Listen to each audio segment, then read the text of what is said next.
Have you ever asked yourself why you're here? What you're supposed to be doing with your life? If the answers have eluded you, you're in good company, because it's eluded the finest minds in history. But today on the Venkat Files, we try to establish the meaning of life. But before we do, it's important to recognize that you're the result of an uninterrupted genetic lineage of 4 billion years of evolution. The minuscule packets of DNA that control each and every cell are programmed with a single drive, and that is to reproduce. How your ancestors felt about their lives never made it onto the molecular script. Your DNA does not agonize over whether you're living a happy and meaningful life. It only cares that it lives to see in the next generation. Meaning in life, then, is not your birthright, however much religion and culture would like to have you think it is. This is not to say it couldn't be coded into our DNA in the future. It could, but it would require a selective breeding program in humanity to bring about. Few societies today could make that ethical leap.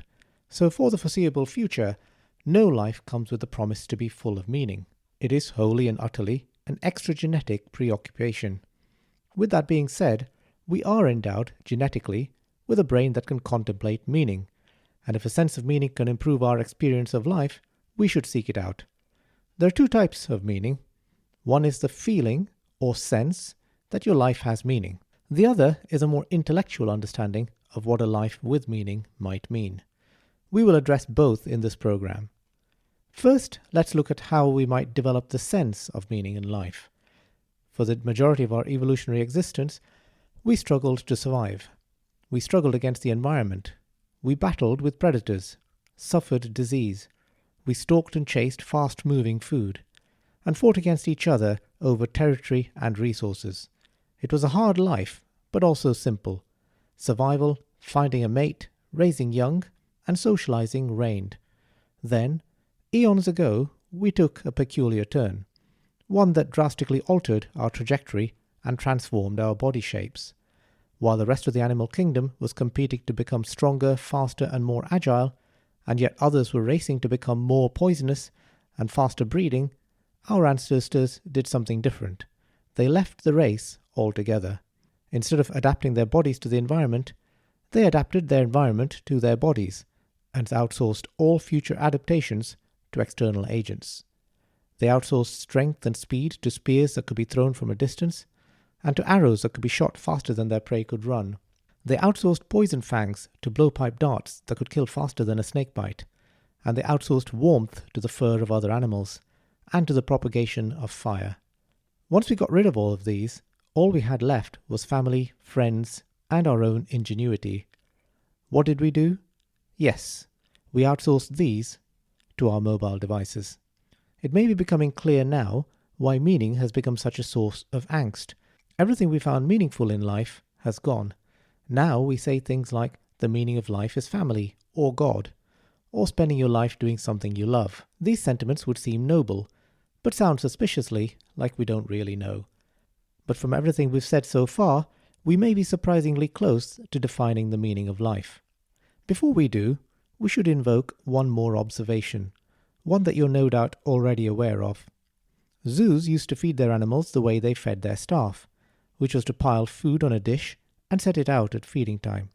They did this in good faith, believing they were being kind to their animals. But they found that the animals became listless and lost interest in life. Instead of enjoying a long life of safety and luxury, having every need attended to, they lived short, wretched ones and died miserably.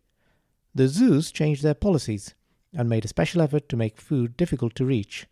Monkeys now have to dig around for their food. Tigers have to reach for their meat, which is suspended from the ceiling. Very soon, the animals came to look more content and lived longer, more satisfying lives. With this in mind, let's create a first draft definition of the meaning of life. Meaning is the feeling you get when you experience the struggles you were built to endure. The listless animals had lost their struggles, and though they couldn't articulate it to their human hosts, they'd lost their meaning in life too. When we say meaning comes from experiencing the struggles you were built to endure, that doesn't mean struggling all the time. No animal does that, but most will receive at least a small dose of one of its struggles on a daily basis. As well as the struggles, there are also pleasures. And just like the struggles, They mustn't come all at once. So now we can make our second draft of the definition of the meaning of life. Meaning is a feeling you get when you experience a balance of the struggles and pleasures you are built to receive. Our ancestors, in taking that anomalous turn eons ago, set off the chain of events that led to our present condition. A large population of overfed, soft-bodied, hairless apes with nothing much to do and nothing much to struggle with. What were we built to do that we're not doing? For one thing, we were built to be hungry some of the time. We're also built to be cold or hot some of the time. To have quite a lot of activity in our daily life. To have some sunshine on our skin and in our eyes. We're built to eat very little sugar. We're designed to sleep well at night with a clear conscience. And we're designed to have rich social connections. Face-to-face connections, not just through a mobile device. We're built to have long periods of downtime where nothing much happens. And we're designed to use our ingenuity to build on our knowledge and skills. It's not possible or even desirable to bring back our prehistoric struggles and pleasures. Modern life precludes that. But because a sense of meaning is itself a feeling, the more you can build some of these lost stimuli back into your daily life, the easier it will be to recreate that feeling. People with the greatest sense of meaning in life, modern-day hunter-gatherers, receive all these stimuli in abundance. Their meaning in life is to provide for their families by finding meat.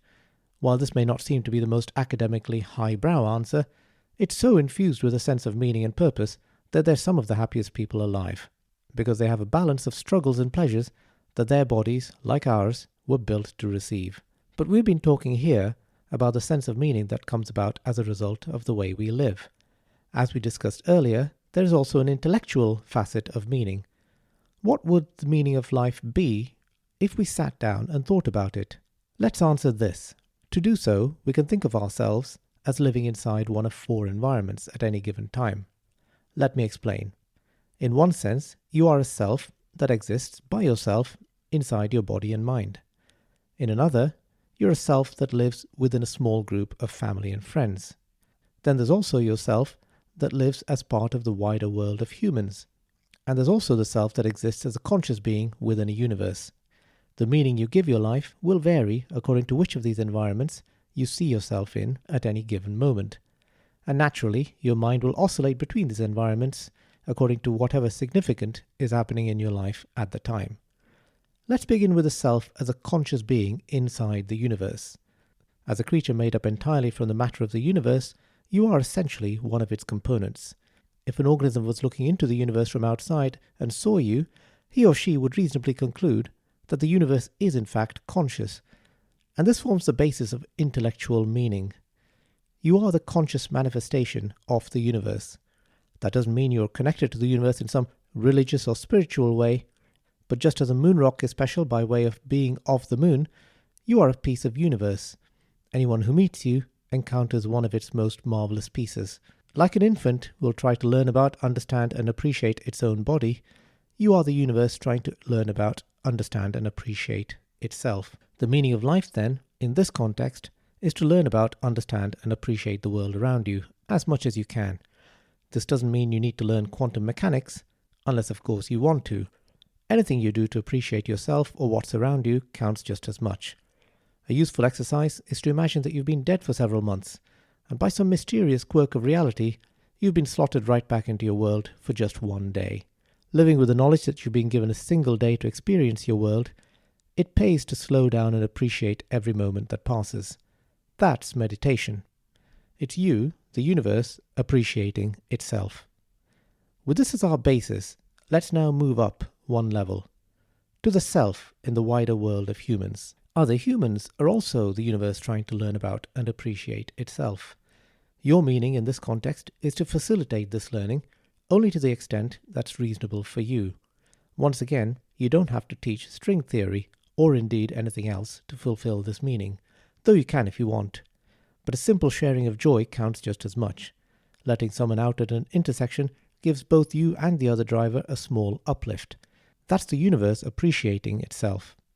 Let's move up one more level, to yourself which lives within a small community of friends and family. Here, the meaning of life overlaps with your relationship with the wider world. You still want to help other parts of you, the universe, to learn about and appreciate itself.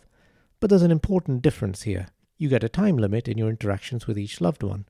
When you first meet, you sign in to that interaction, and you sign out again once one of you dies. Crucially, that time limit is hidden from both of you, and whether you believe in an afterlife or not, your time together in this life, the only one you can confirm happens, is limited. The meaning of life in this context, then, is to spend as much quality time with your loved ones as reasonably possible. And finally, to the level of your individual self, living inside your body and mind. Now you have the impermanence of your life to think about. How do you find meaning, knowing that you came to stay for just a few short years, and at the end of those years, you will be no more? To find a meaning through this problem, we need to briefly examine the concept of time. We'll recruit a friend who's helped us out before on this channel. You might remember meeting Pip before. Pip is an imaginary organism who lives in an imaginary world. Today he's out with his football and wants to bounce it against his neighbour's wall. From the instant Pip releases the ball, it takes 1 second to strike its target. In that 1 second, Pip and the ball parted ways. But notice that they only parted ways in space.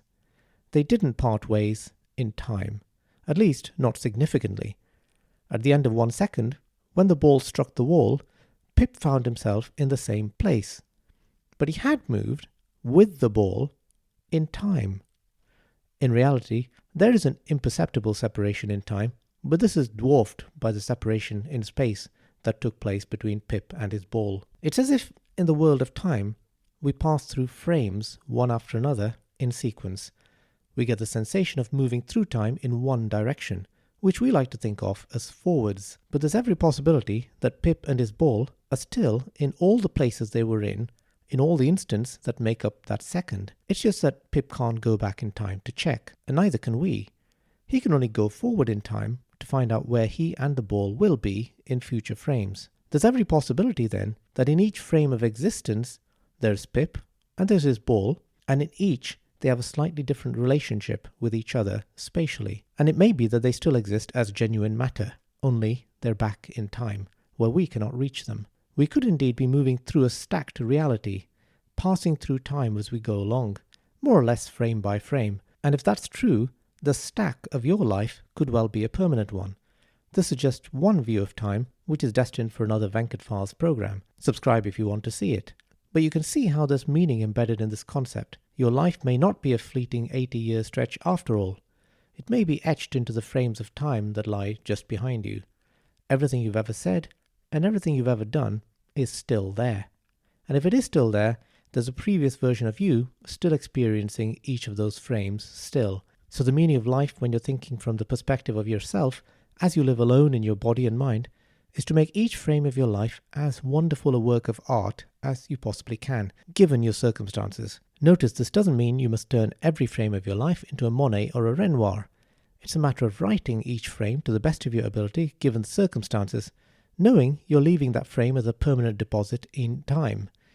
So we've seen now how meaning can be just a feeling we get when we're experiencing the sufferings and joys we evolved to receive. It's usually when we get stripped of these that we seek a more intellectual explanation for the meaning of life. And if we replace some of these struggles and pleasures, we can rekindle that sensation. We've also seen how an intellectual concept of meaning arises when we imagine ourselves as being the conscious parts of the universe. This can guide our interactions with others, both our loved ones and the wider world. And if you're wondering whether you need to course correct at some point, ask yourself, are you enhancing the universe's experience of itself or not? Then we looked at how our motion through time can be represented by multiple frames in sequence, with each one disappearing from view once it has passed, which means that all the frames may still be there, and that the meaning of life in this context is to make each frame as beautiful as possible given the circumstances you find yourself in. In this particular frame, for example, you're pitted against the YouTube algorithm, and you can greatly add to its beauty if you like, subscribe, and interact. The Venkat Files hopes you enjoyed this tour through the meaning of life.